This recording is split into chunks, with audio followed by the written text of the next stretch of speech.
This video is brought to you by Brilliant. Amid spiraling violence, deepening insecurity, and domestic and international pressure, Haiti's unelected Prime Minister Ariel Henry has announced that he will resign, ceding power to a transitional council. Henry has been in power since the assassination of President Jovenel Moïse in July 2021, a killing which plunged the country further into crisis. State institutions have largely collapsed, while armed gangs have flourished and are controlling upwards of 80% of the capital. Violence has soared, with more than 4,700 reported homicides last year, nearly 2,500 kidnappings, and at least 313,000 people internally displaced. Meanwhile, Prime Minister Henry has become increasingly unpopular, as many Haitians saw him as illegitimate and ineffective, with his promise to hold elections being postponed time after time because of the security crisis. So, in this video, we're going to explain what's just happened, why Henry has resigned, the council that will replace him, and what it actually means for the country going forward.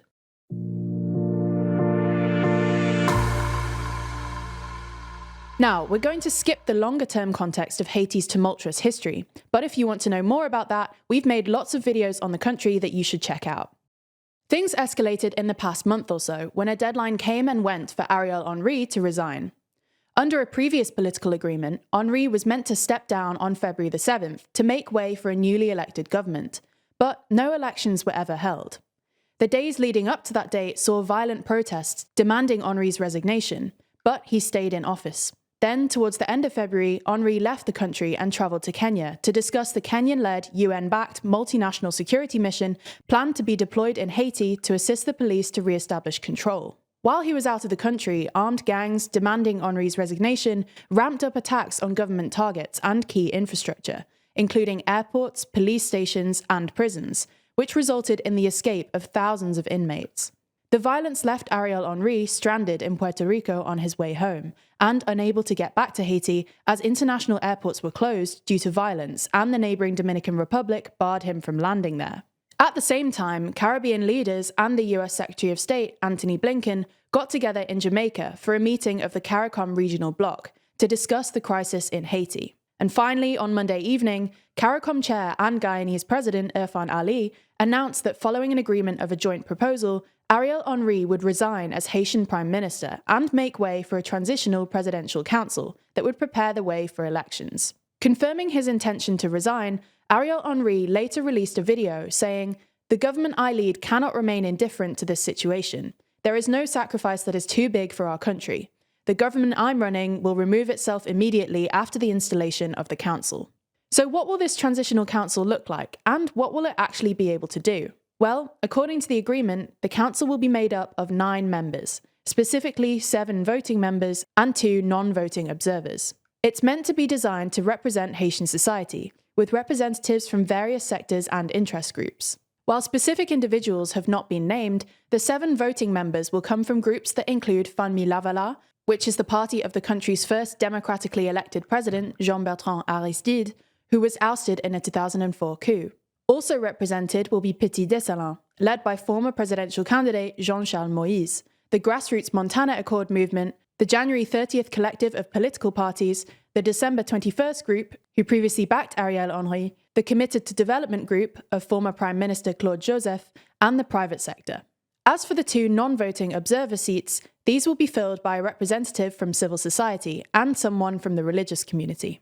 The council will have the relevant powers of a president, operating by majority vote, and its first job will be to appoint an interim prime minister who will replace Henry.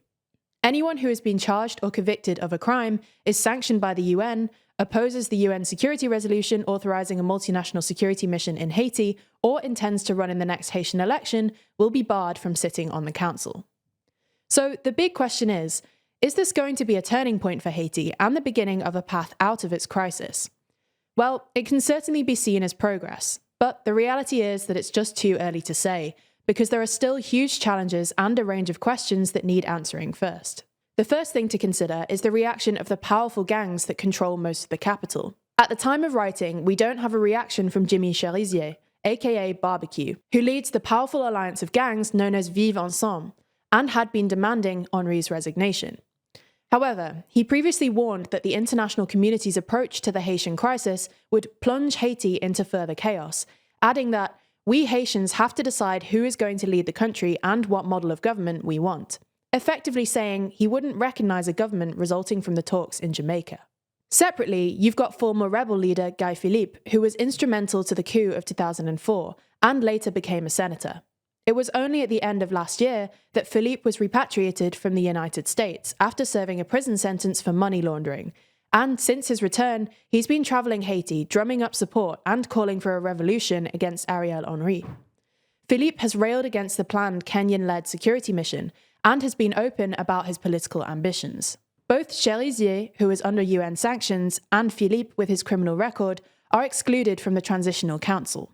But the reality is that they are powerful stakeholders who the Council will need to have some sort of dialogue with if there is any hope for ending the insecurity and getting Haiti back on track. As one Haiti expert from the University of Virginia, speaking about the role of the armed gangs, said, "It's no longer a question of if you want them at the table. They may just take the table."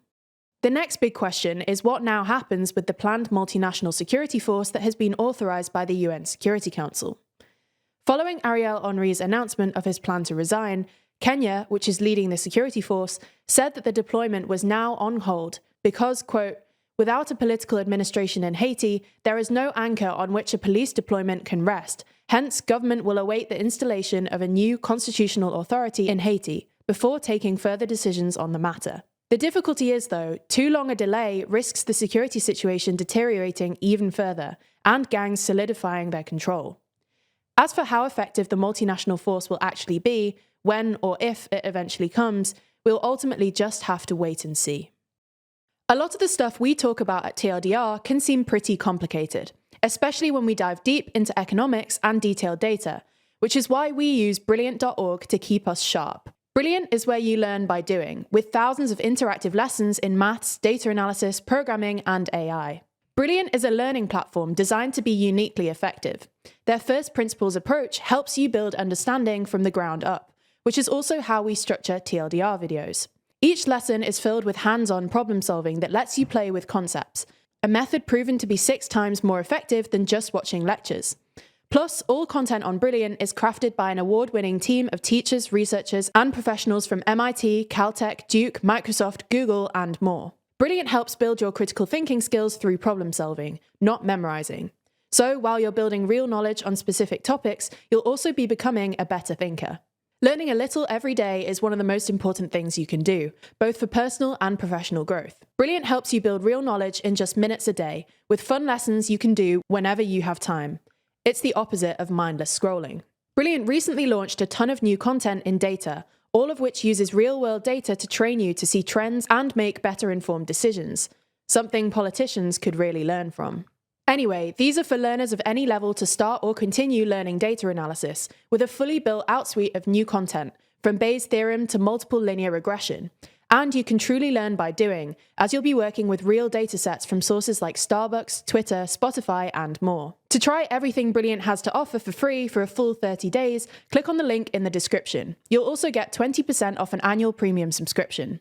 Thanks for watching, and thanks to Brilliant for their support of TLDR.